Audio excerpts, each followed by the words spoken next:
A massive leak, more than 11 million records, is shedding light on how dark money flows through the global financial system.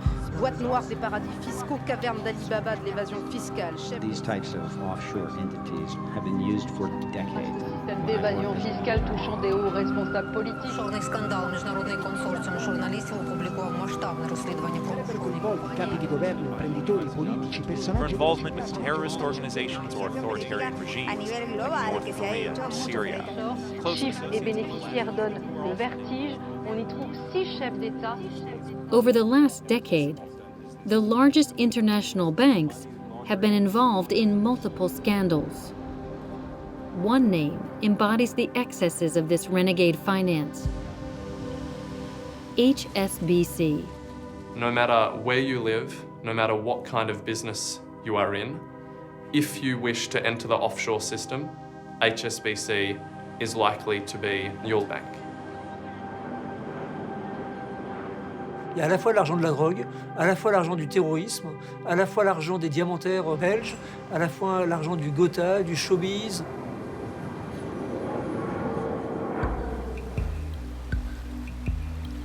From Geneva to Hong Kong, from New York to Paris, this financial empire has created a unique network to move dirty money around the world.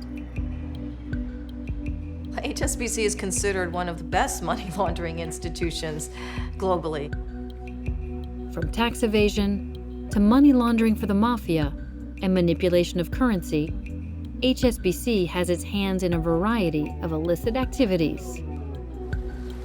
Affiliates of drug cartels were literally walking into bank branches with hundreds of thousands, sometimes millions of dollars of US cash. Often pursued, but never condemned. How many billions of dollars do you have to launder for drug lords before somebody says, we're shutting you down? HSBC enjoys unbelievable impunity and continues to earn more profits. Normally, this bank would have been closed down. They would have lost their license to operate. HSBC a été de tous les scandales. Au moment où le cœur de la finance internationale se déplace vers l'Asie, la grande question c'est quel est son prochain coup?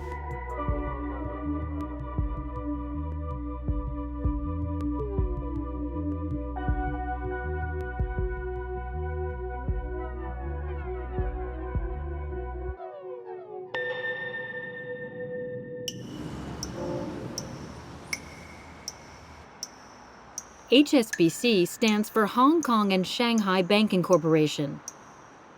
In Hong Kong, it is simply called the bank. It's here that HSBC was born and where it makes the bulk of its profits. It is the most Chinese of Western banks, or the most European of Chinese banks. For new Chinese billionaires, it serves as a hub to invest their fortunes. To the rest of the world, it offers a whole range of top-of-the-line financial services.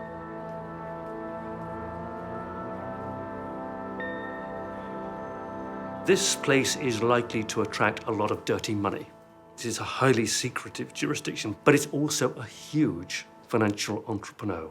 Obviously, with such a large Chinese market and so on, it's a very big offshore financial center. That combination of scale of operation and scale of secrecy makes it one of the world's biggest and, in our opinion, one of the greatest threats to the global financial markets.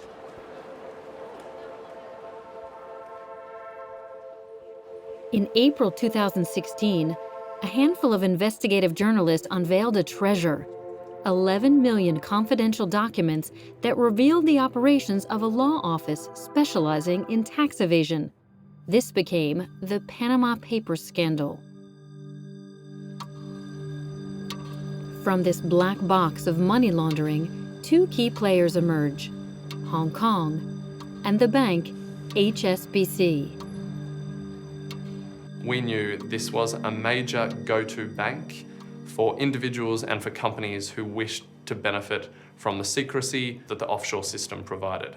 So I or one of my colleagues searched the Panama Papers database with the term HSBC, and you saw thousands of results, thousands of emails, thousands of Excel documents, thousands of Word documents that in some way were discussing HSBC's role in this offshore system.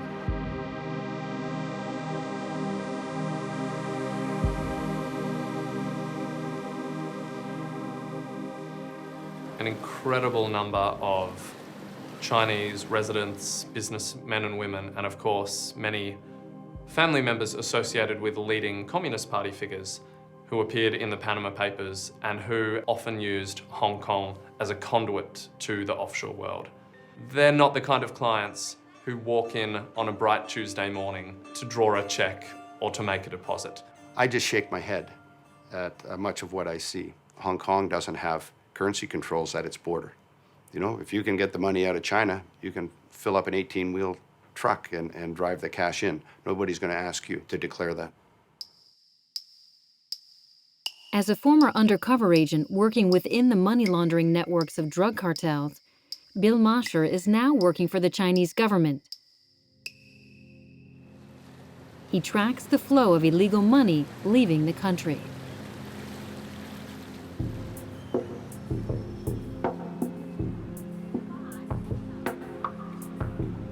The two largest acts of money laundering that I'm aware of in Hong Kong in the last 8-9 years led to the conviction of a 65-year-old illiterate village woman who laundered in cash about $1 billion US. It's a huge amount for a little old illiterate woman to be coming in all the time, dropping off $30 million in physical cash, and this, that. The next person of note who brought in $13 billion in physical cash was a high school dropout who used to drive across a truck across the border from Guangdong every day with about 50 million. How can that much money move into a system and nobody but the strawmen, the dumbest two in it, get jail time?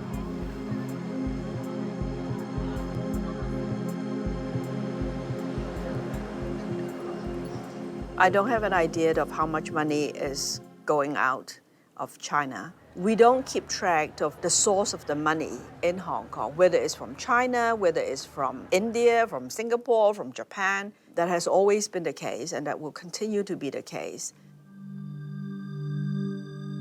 Laura Chaw is the face of the Manhattan of Asia.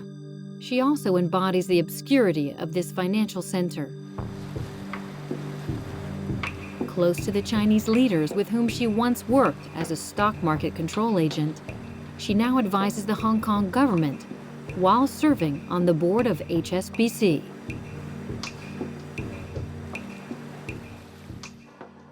What was the impact of the Panama Papers in Hong Kong?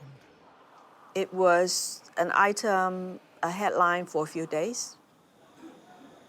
I don't think anybody was talking about the Panama Paper anymore. Today are days of morality. It's rather immoral to have tax evasion.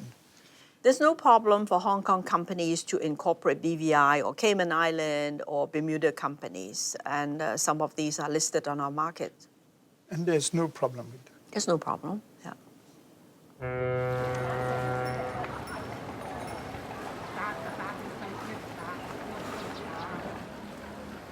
In Hong Kong, HSBC is untouchable. The favored bank of the Chinese is protected by the highest authorities. It has always been one of the pillars of local power. The bank and the former colony were born at the same moment more than 150 years ago. At the time, the British Crown dreamt of conquering the Chinese market that was closed to Westerners. The first settlers chose the fishing port in Hong Kong as the base for their commercial offensive.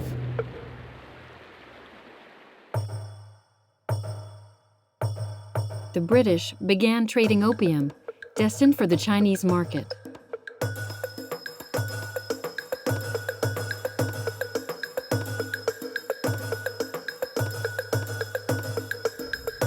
Given the success of the drug, the emperor burns the cargo of the traffickers. London sends in its military fleet and triggers the Opium War. The Chinese capitulate, and the British gain possession of Hong Kong for 99 years.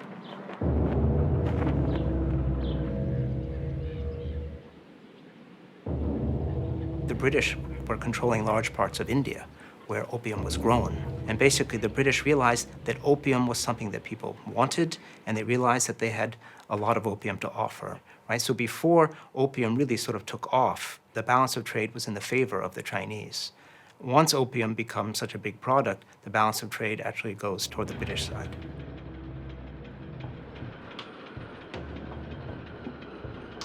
The opium trade has its golden age, and the settlers need a bank. They create HSBC, the Hong Kong and Shanghai Banking Corporation.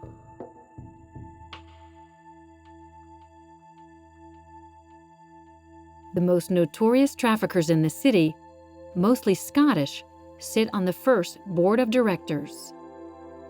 I would say that HSBC was not necessarily created by opium traders, but was created by traders who happened to be involved in opium.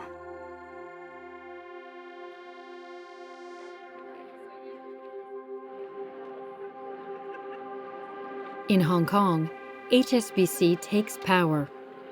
It prints the local currency, finances the construction of the city, and serves the interest of Her Majesty in the Far East.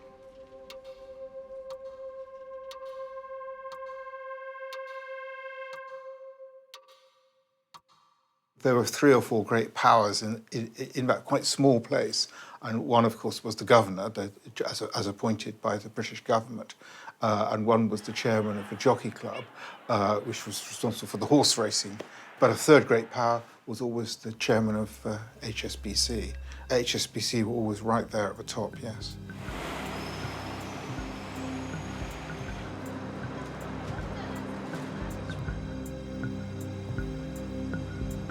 HSBC has never changed its DNA. Formerly the Bank of Pirates, it continues to function on the dark side of finance.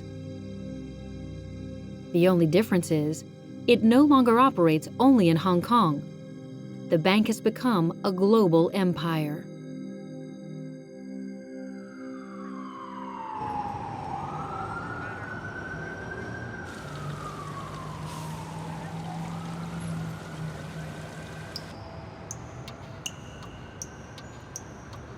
HSBC nearly shut down. The fate of the bank was played out in the United States in 2012, 4 years after the outbreak of the financial crisis. We are here today to announce the filing of criminal charges against HSBC Bank for its sustained and systemic failure to guard against the corruption of our financial system by drug traffickers and other criminals, and for evading U.S. sanctions law.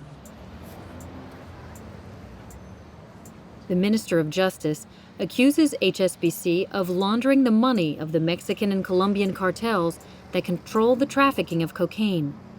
Nearly 1 billion euros were said to have passed through its Mexican subsidiary before being recycled into the U.S. economy. Affiliates of drug cartels were literally walking into bank branches with hundreds of thousands, sometimes millions of dollars of U.S. cash in Mexico and putting it through the teller window, sometimes in boxes that were specially designed to fit through the teller window. And the HSBC employees took it, they deposited it, and gave the person a receipt and never reported the conduct and never stopped it. And that didn't happen once, it didn't happen twice, it happened systematically over the course of about a decade.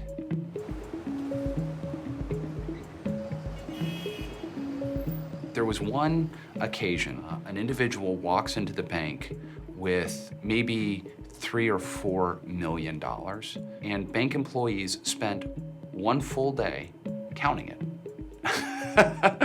So that's just a few million. Imagine that multiplied by several hundredfold. And that's what 881 million represents.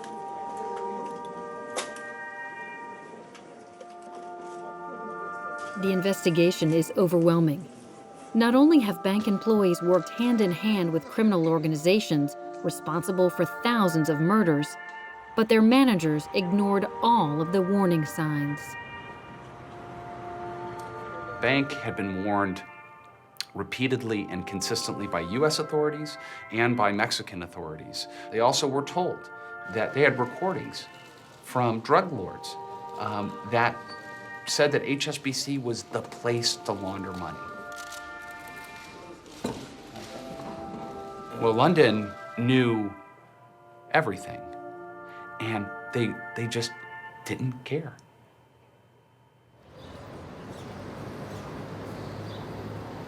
The accusations are serious. The bank risks losing its license in the United States. The case may precipitate the fall of a company that employs 300,000 people on 5 continents and manages a sum of $3,000 billion.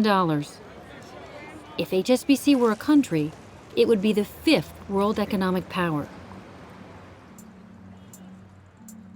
Bank leaders travel to Washington to be auditioned by the Senate. Please stand, raise your right hand. HSBC must be rescued. Do you swear that the testimony that you're about to give will be the truth, the whole truth, and nothing but the truth, so help you God? I do. I recognize that there have been some significant areas of failure. I have said before, and I will say again, despite the best efforts and intentions of many dedicated professionals, HSBC has fallen short of our own expectations and the expectations of our regulators. And they come up before these hearings, and they're very contrite, and they sort of try to deflect responsibility, and then the Senate asks more questions, and they're more contrite, and they deflect more responsibility, and then the thing's over, and they talk to the media for a minute, and then it sort of blows over, and then a settlement either happens or it doesn't. The group has always had as a core element of its compliance policy a focus on both the letter and the spirit of laws and regulations, not just what is permissible, but what is prudent and responsible. Most of the executives that have been called before the Senate investigation committees have effectively dodged all of the questions fairly significantly. So from that perspective, the HSBC executives are almost reading from the same script, being directed by the same director as the senior executives from the American banks. The Obama administration is divided. The Department of Justice wants to set an example, while the Treasury Department advocates an amicable settlement. HSBC involves the rising star of British politics, the Chancellor of the Exchequer, George Osborne. He writes a letter to his counterpart, Timothy Geithner, and to the Chairman of the Federal Reserve, Ben Bernanke, in which he defends the HSBC cause. Dear Ben, questions about HSBC's continued ability to clear U.S. dollar would risk destabilizing the bank globally, with serious implications for financial and economic stability, particularly in Europe and Asia. I am copying this letter to Treasury Secretary Geithner, with whom I have also discussed this issue. Best wishes, George Osborne. Finance Minister George Osborne put enormous political pressure on the US government. George Osborne saw this as a key part of protecting the City of London. Normally, this bank would have been closed down. They would have lost their license to operate in the United States. 2 months later, the U.S. government yields to pressure from George Osborne and the business community. HSBC escapes trial. Its leaders are spared, and the high officials of the Department of Justice keep a low profile. Look, our goal here is not to bring HSBC down. It's not to cause a systemic effect on the economy. It's not for people to lose thousands of jobs. It's to... Are they too big to prosecute? I wouldn't say it's too big to prosecute. I'm not going to say that. The bank is eventually fined 2 billion euros, the equivalent of 1 month's profits. For an average person who hears the number, the fine is extraordinary. For the bank that is global in reach, that is making a huge amount of money, the fine is a kind of parking ticket. At the end of the day, the fine is not paid by the officers and directors of the company. The fine is paid by the shareholders. So in effect, it's a parking ticket given to the wrong people. Did I feel cheated by paying the huge fines that, no, I felt angry at the regulators.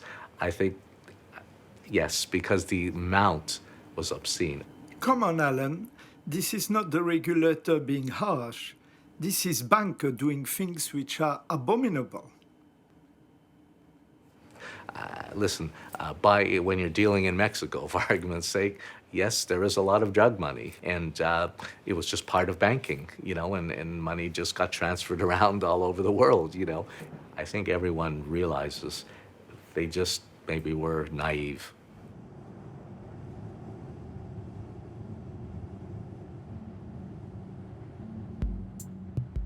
HSBC saved its skin. The bank gives rise to a new privilege, namely that of being too big to jail. That is to say, above the law. But the refusal to send bankers to jail triggers the anger of the public. The Department of Treasury officials are put under fire.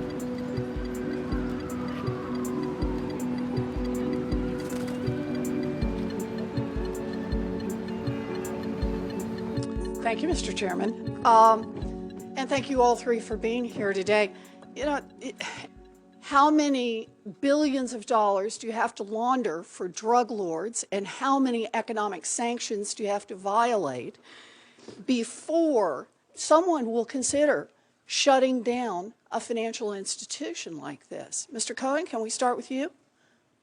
For our part, we imposed on HSBC the largest penalties that we had ever imposed on any financial institution. Let me just move you along here, though, on the point, Mr. Cohen. My question is, in your opinion, how many billions of dollars do you have to launder for drug lords before somebody says, we're shutting you down? Well, Senator, the actions, and I'm sure the regulators can address this issue, the actions that we took in the HSBC case, we thought were appropriate in that instance. Governor Powell, perhaps you can help me out here? Sure. We don't do criminal investigation. And in the case of HSBC, we gave essentially the statutory maximum civil money penalties, and we gave very stringent cease and desist orders, and we did what we have the legal authority to do. And I'll just say here, if you're caught with an ounce of cocaine, the chances are good you're going to go to jail. If it happens repeatedly, you may go to jail for the rest of your life. But evidently, if you launder nearly $1 billion for drug cartels and violate our international sanctions, your company pays a fine and you go home and sleep in your own bed at night. Every single individual associated with this. And I think that's fundamentally wrong. I agree with The banksters, the gangster bankers, made the world's leading economic power fold, all in the name of so-called international financial stability. You have to ask, if you don't prosecute these people, who the hell are you going to prosecute? Who has jurisdiction over an institution that operates in 100 countries? Who has the responsibility for taking on that kind of criminal undertaking?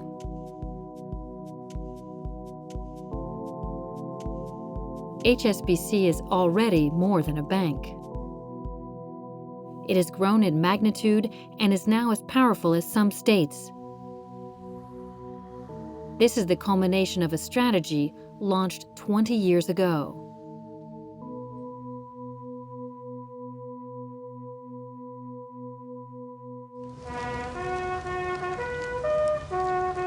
It all began in 1997.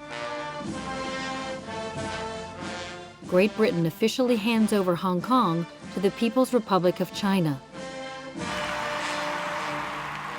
This marks the end of the British Empire in the Far East after a century and a half of domination.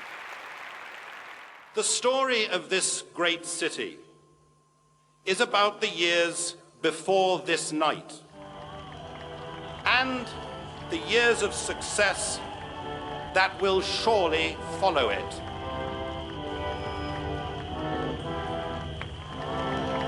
The bank has to choose: move with the crown or stay and be in the grip of China.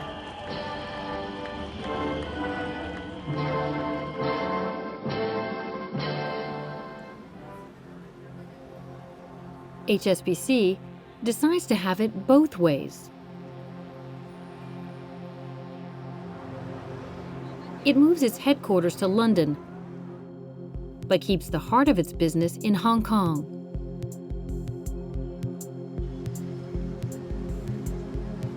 China has just opened its borders and promises to be a fabulous market.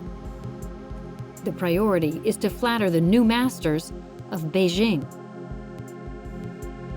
They described their brief as to create the best bank building in the world. The building was a statement of confidence. It was about stability, it was about permanence, it was a gesture of confidence in a future beyond the transition of a colony into part of China. It was also making a statement about ambition. HSBC at that time was a local bank, and they have become one of the global players. The full extent of that we were only to realize later. A pioneer of globalization, HSBC intends to spread its Chinese DNA. In the early 2000s, it is the first foreign bank to establish itself in China. Its president, Stephen Green, serves as an ambassador of capitalism to the leaders of the Communist Party.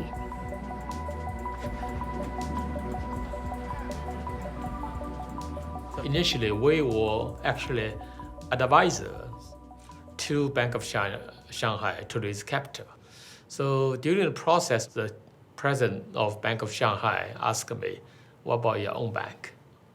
We love HSBC to be part of our investor groups. So I reported back to Stephen Green, and actually Stephen was quite good. Stephen took a flight, went to Shanghai together with me, had a dinner with the president of Bank of Shanghai. After dinner, he came out to say, I like this bank, and also I trust that individual.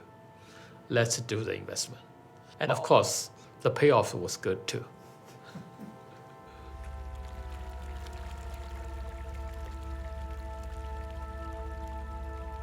HSBC triples its investment and pockets nearly 300 million euros.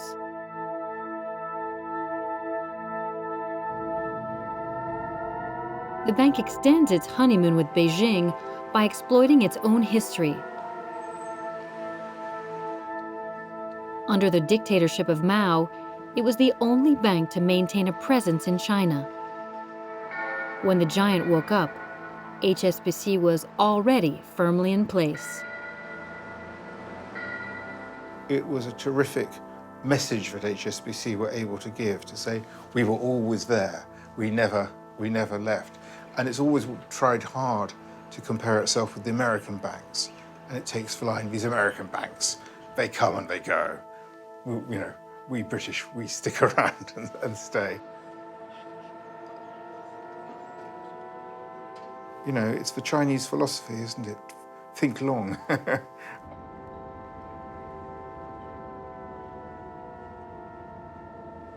Once again, history will accelerate the fate of HSBC. In September 2007, the financial crisis hits the streets of London.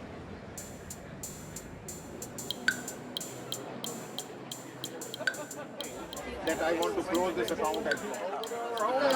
Totally cynical attitude to your customers. Panic seizes the clients of Northern Rock and threatens to spread to other banks. The British government proposes lending them money as an emergency response. HSBC snubs the meeting and refuses any public assistance. Being bailed out by the government, being given capital by the government, means that the government has influence on you. And HSBC wanted to be able to say, you don't have this influence on us. We are independent. We're fine. We can recapitalize ourselves. And if you try to force us, as one interlocutor told me, if you try to force us to take your money, we will take you to court and sue. You could ask, well, isn't this really arrogant? It is arrogant, but it is also the ability of the bank to signal to a government, we're a global bank, you're a single government, and so think about the relative power between us.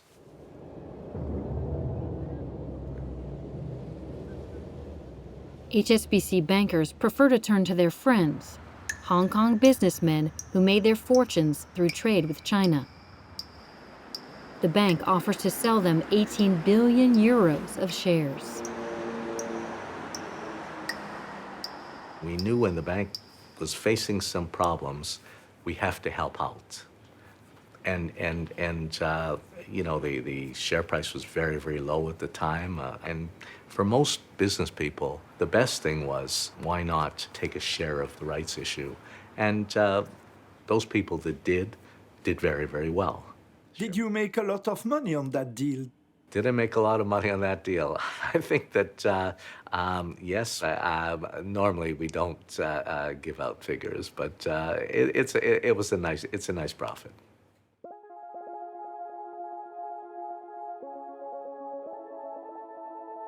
Since that transaction, the price of each share has tripled.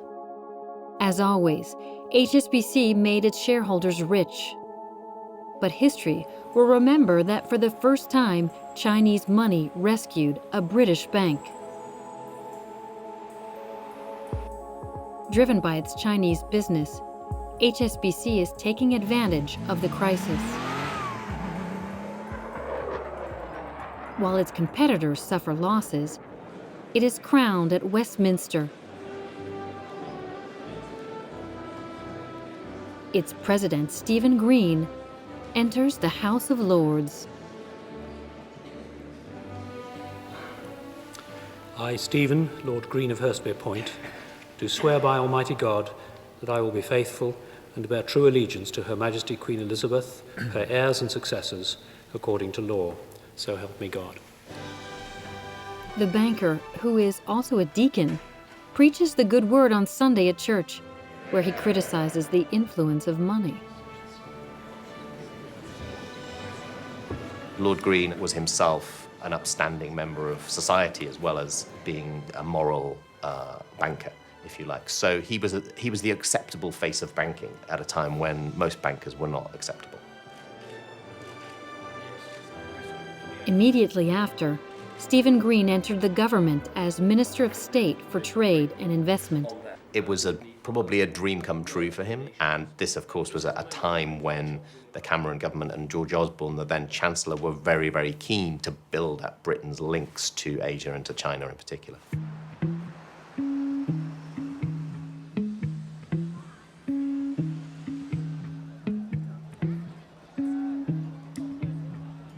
The promotion of Stephen Green is the doing of the pro-Chinese lobby, led by the Chancellor, George Osborne. The one who saved HSBC from the American justice system. An informal pact unites the two actors. Stephen Green opens the doors of the Chinese market to British companies. And in exchange, George Osborne is committed to defending the interests of the bank and of its former president, all over the world. Protected by London, blessed by Beijing, HSBC serves as a go-between for the two capitals. Who would dare attack it?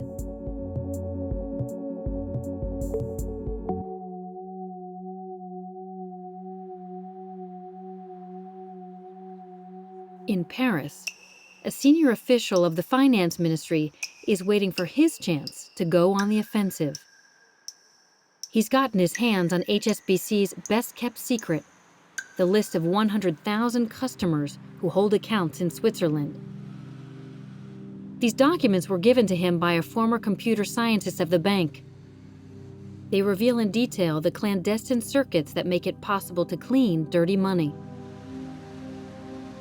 There's talk of 180 billion euros, more than the budget of the European Union. Pour les agents du fisc, pour les spécialistes de la finance, c'est pas quelque chose qu'on découvrait. Mais personne n'avait eu le loisir d'observer des choses qui par nature sont cachées ou secrètes. Et là, ce qu'on a vu apparaître, c'est quelque chose de gigantesque et industriel, avec des armées d'avocats, d'experts comptables, de cabinets conseils et tout ça. Múltiple información económica, medios de comunicación pusieron al descubierto la mayor fracción bancaria obtenida en toda la historia. В отделении банка HSBC разгорается скандал из-за утечки в прессу. Swiss Leaks. It's under this name that the world media reveals the scandal and publishes the names of fraudsters.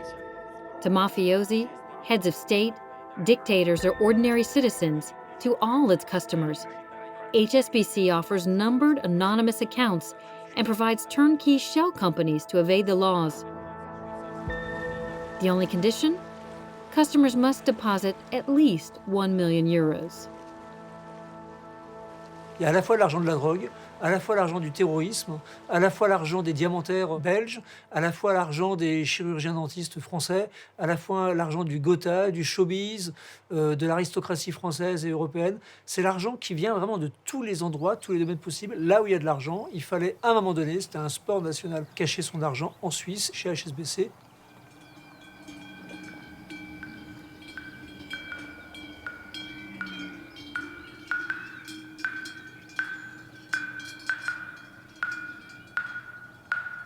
On proposait aux gens qui, pour une raison ou une autre, voulaient garder un profil bas, on leur proposait de s'acheter une société offshore, Panama, BVI, Cayman, n'importe quoi.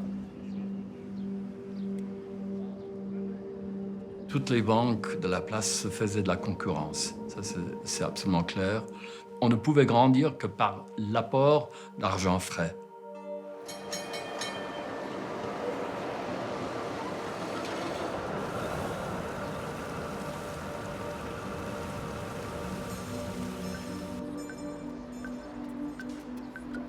HSBC laundering is methodically organized.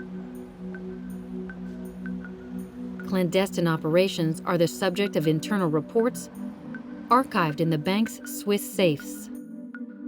This customer forbids us to contact him in Belgium. It is always he who calls us. He comes under the name of a footballer, Zidane or Cruyff, for example, who wants to know the price of caviar. That is, the total amount of his assets.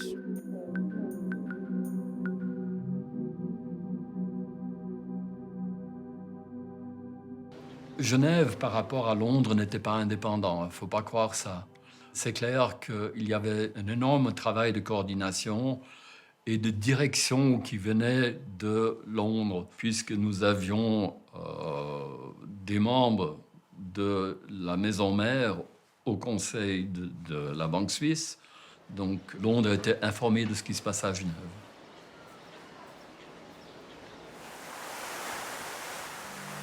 After the laundering case of drug money in the United States, the revelations about the tax evasion of VIPs was more unwanted than ever. HSBC becomes public enemy number one. Even the Swiss feel obliged to intervene. A raid is organized in front of the cameras. Ici, on parle de gros dossiers, on parle de milliers de documents, on parle de quantités astronomiques de données informatiques. Pour vous dire, lorsque nous avons copié les serveurs d'HSBC, il a fallu plusieurs jours pour faire tourner les appareils servant à copier les données. Donc voilà, c'était suffisamment important pour qu'il n'y ait pas moyen, techniquement même, d'effacer rapidement toutes ces données. Le problème du gouvernement suisse et des autorités publiques suisses, ils sont le dos au mur. Et ils voient immédiatement les conséquences titanesque, c'est le tremblement de terre. Eux, ils partent du principe depuis un siècle qu'ils donnent tous les éléments pour que la finance internationale vienne en Suisse, elle y trouve un nid douillet où ils pourront faire leur business sans être embêtés. The Swiss judiciary closed the investigation 3 months later. In exchange for its commitment to purge unwanted customers, HSBC is fined 40 million euros. After the fine imposed by the Americans, the Swiss settled for chump change. L'amende maximale qui peut être infligée en droit suisse pour blanchiment d'argent est de 5 millions de francs suisses. Lorsque vous faites une négociation, il ne suffit pas d'avoir des cartes. Il y a aussi le colt que vous avez à la ceinture. Et en tant que procureur en Suisse, par rapport aux établissements financiers, c'est un colt de très petit calibre. Qu'ils aient réussi à négocier ça à 40 millions, c'est bien, ça prouve qu'ils ont de bons négociateurs. Je rêve d'un jour où les juges d'instruction français émettront des mandats d'arrêt internationaux contre les grands patrons des banques suisses et les obligeront à venir menotter à Paris. Alors, on m'a dit, non mais, Veilpo, comme d'habitude, il déconne. Je ne déconne pas du tout. On a besoin d'honnêteté et de morale. Et il faut que les grands patrons des grandes banques qui commettent des choses comme ça viennent s'expliquer devant le peuple, c'est-à-dire à la barre d'un tribunal. There will be no lawsuit against HSBC, nor the bankers at the court of law. In France and in Belgium, for example, ministers of justice prefer to negotiate. As for the Parisian official who had gotten too close to the fire, he is dismissed from the investigation. Roland Veilpo, il est en vacances en Chine, on l'appelle, on lui dit Roland, quand tu rentres, passe me voir. C'était le directeur des relations humaines de Bercy qui lui a dit écoute, là tu es déchargé du dossier, tu pars à Melun, je crois, pour devenir conservateur des hypothèques. Ça faisait 2 ans seulement qu'il était en poste. Normalement, on reste 5 ans en poste. Donc là, il a bien compris que c'était pour une raison simple, on l'avait déjà demandé avant, c'était arrête avec cette opération chocolat, il y a trop d'enjeux, on se fâche avec la Suisse, on se fâche avec Nicolas Sarkozy, on se fâche avec beaucoup de gens, on va passer à autre chose, on va mettre un peu le pied dessus.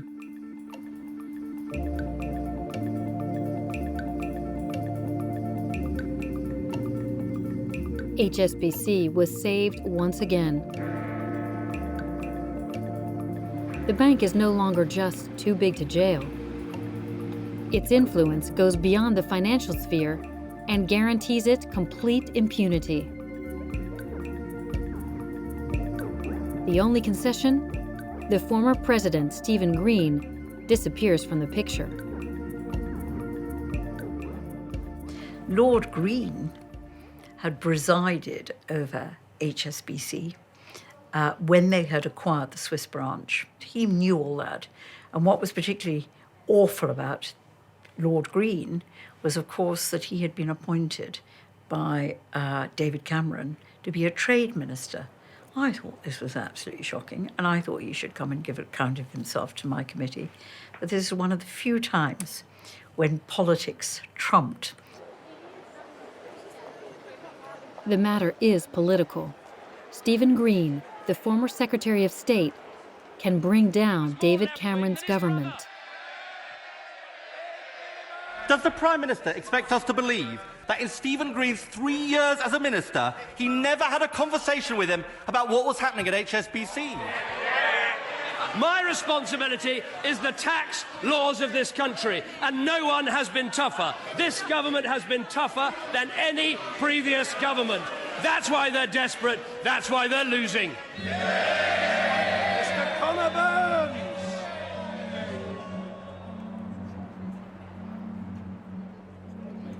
Some parliamentarians refuse to bury the case and prosecute the bank.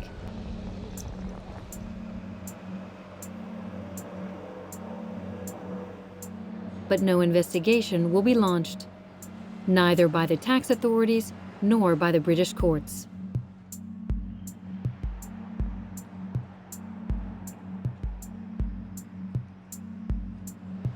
The elected officials will have to content themselves with hearing from the leaders of HSBC. And it's the turn of the new boss, Stuart Gulliver, to begin the series of auditions. So I have made substantial changes, which hopefully we'll get the chance to explain to you all. 3 years after Washington, this same scenario, with the same script, is being replayed in London. I'd like to put on the record an apology from both myself and from Douglas for the unacceptable events that took place at our private bank in Switzerland in the mid-2000s, which is clearly an apology we'd like to make to you all, to our customers, our shareholders, to the public at large. You do understand how this looks today? The example comes from up high. The manager himself received his bonuses on an account in Switzerland, managed by a ghost company based in Panama. Structure that at a particular time of Swiss private bank. He had family here, he was born here, he sent his children to here, he worked from here, he voted here, and yet because he claimed that his residence was in Hong Kong, he didn't pay British tax. And when we asked him, why don't you pay the proper tax? His reply was quite interesting, because he said he didn't want other people in the bank to know how much he earned. So it was set up for reasons of privacy and no nefarious reasons whatsoever. How much did you put into the Panama account? It was $7.5 million US. Stuart Gulliver was one of the best paid investment bankers in the world. I think that tells you that he really cares about money. Mr. Gulliver will get on a lot faster if you give a straight answer to a straight question. You agree with me it's caused reputational damage to the bank? Yes. Are you the appropriate person in those circumstances to remain as the Chief Executive Officer of HSBC? I believe I am, because my tax affairs are in order. He said he couldn't understand why the question was so aggressive. Yeah, it just shows you, I suppose, that bankers of his generation who grew up as investment bankers in the pre-crisis world were living in a bubble. When they are face-to-face with parliamentarians, they sometimes get exposed for living in those bubbles. Has Gulliver changed? I don't think Stuart Gulliver can fundamentally change. One of the ministers once said to me in a corridor in the middle of these hearings, do you realise that what you're doing is putting them off from coming to the UK? And I laughed, because I thought he was joking. And then I realised he was serious. The Swiss leak scandal was the last chance to sanction HSBC's practices.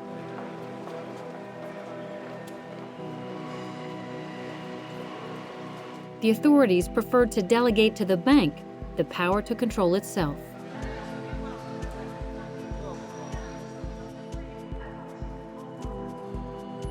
It has since recruited 9,000 people, tasked with identifying suspicious transactions and to denounce them internally. Case closed. The banksters say that they've changed.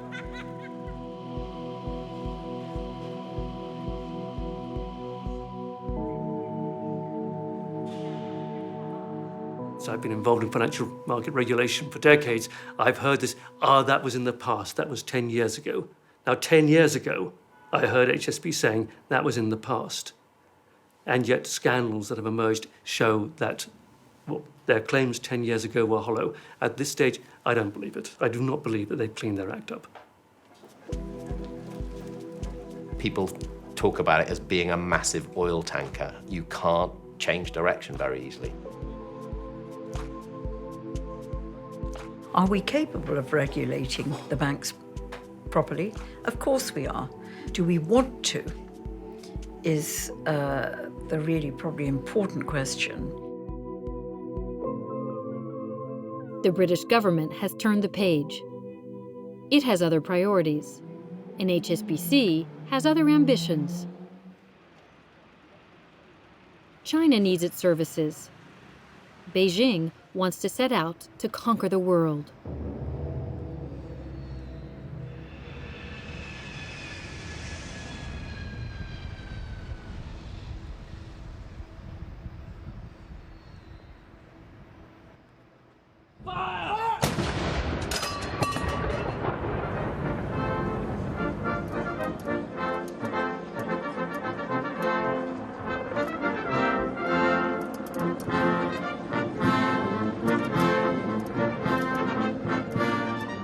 At the end of 2015, the Chinese President Xi Jinping arrives in London.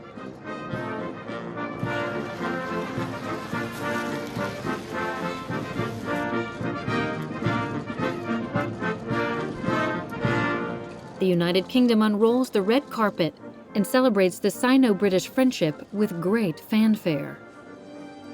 Your visit to the United Kingdom marks a milestone in this unprecedented year of cooperation and friendship between the United Kingdom and China, as we celebrate the ties between our two countries and prepare to take them to ambitious new heights.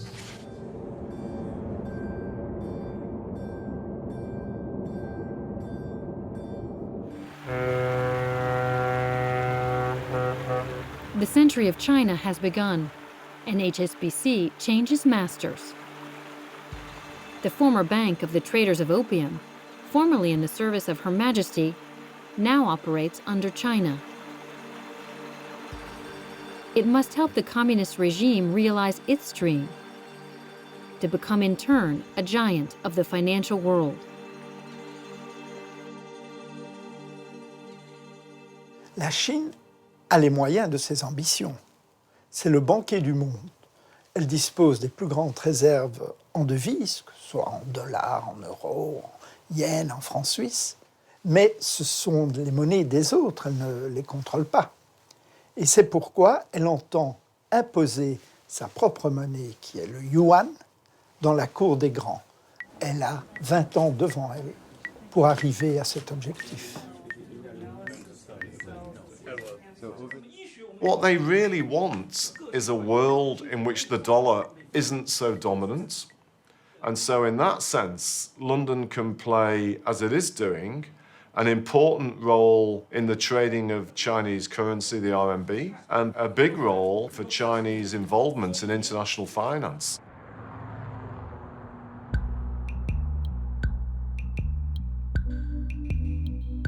To dethrone the dollar king, China must have its currency, the yuan, accepted as the currency of reference in international trade.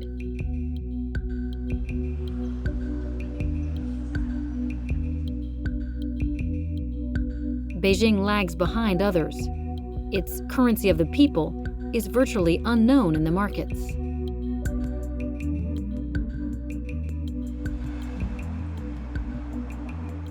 HSBC is one of the world's leading foreign exchange houses, and HSBC has a very strong position in the currency markets in Hong Kong as well as London, and as a result, HSBC is a very natural bridge between China and the city.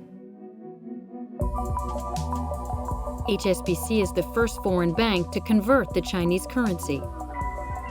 The great works of the Silk Road, financed in yuan, HSBC is making its next move to become the pipeline of Chinese capital invested in London. 40 years after the oil dollars of the Gulf, it's the billions coming from Beijing that make the city's mouth water. And it's the finance minister, George Osborne, HSBC's best friend, who is still wielding the controls. More trade and more investment with China means more business and more jobs for Britain. The minister has especially relaxed the regulations to accommodate Chinese capital. It is the last stage of a high-risk policy that opens the doors of international markets to a financial world led by Beijing. La finance chinoise est totalement différente de la finance occidentale que nous connaissons. D'abord, elle n'est pas soumise aux mêmes impératifs de transparence et aux exigences de réglementation. Ensuite, elle est à la solde du Parti communiste chinois dont elle sert les intérêts politiques. Et enfin, parallèlement à cette finance chinoise officielle dont on ne connaît rien, il existe une finance parallèle totalement opaque, totalement informelle, sans trace, qui est constituée d'une nébuleuse de dettes et de prêts c'est la finance de l'ombre qui constitue un péril potentiel pour l'économie occidentale.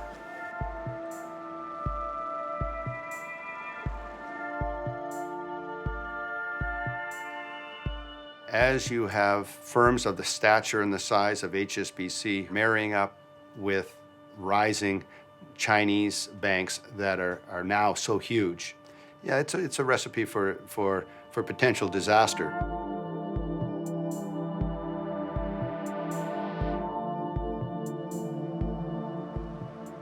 "10 years after the crisis, financial stability is an illusion. By helping China become the world's banker, HSBC has created a new threat.